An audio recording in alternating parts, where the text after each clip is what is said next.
সালাদ মানে সবসময় যে পানসে একটা স্বাদ তা কিন্তু নয়। এই কেশোনাট সালাদটা একবার খেলে বারবারই খেতে ইচ্ছে করবে। পাতলা করে কেটে রাখা চিকেনের টুকরোর উপরে দিয়ে দিলাম সামান্য মরিচের গুঁড়া, জিরার গুঁড়া, লবণ, টমেটো কেচাপ, আর দিয়ে দিলাম কর্নফ্লাওয়ার, সেই সাথে আদা পেস্ট, রসুন পেস্ট, আরও দিয়ে দিলাম একটা ডিম। এবার সব কিছুকে ভালোভাবে মাখিয়ে নিলাম, আর একটু কর্নফ্লাওয়ার দিয়ে দিলাম।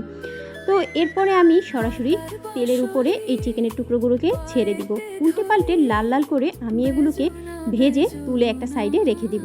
একই তেলে আমি ছেড়ে দিলাম 50 গ্রামের মতো কাজু বাদাম। বাদামগুলোকেও আমি নেড়ে চেড়ে লাল লাল করে ভেজে তুলে নিব। এরপর আমি প্যান থেকে বেশ অর্ধেকটা তেল তুলে রাখবো। সামান্য তেলের ভিতরে দিয়ে দিয়েছি গাজর কেটে রাখা এবং সেই সাথে পেঁয়াজ। এগুলোকে একটু ভেজে রেখে দিয়ে দিলাম 2 রকমের ক্যাপসিকাম। আমি এখানে হলুদ এবং সবুজ ক্যাপসিকামটা ব্যবহার করেছি। সামান্য পরিমাণে লবণ দিয়ে দিলাম, আর দিয়ে দিলাম গোলমরিচ, সেই সাথে দিয়ে দিলাম টমেটো কেচাপ।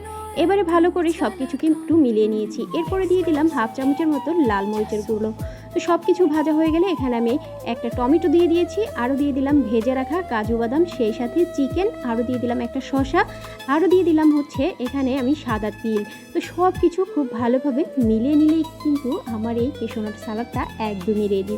তো আপনারা চাইলে এটা হালকা নাস্তা হিসাবেও খেতে পারেন, আবার যে কোনো খাবারের সাইড ডিশ হিসেবেও রাখতে পারেন।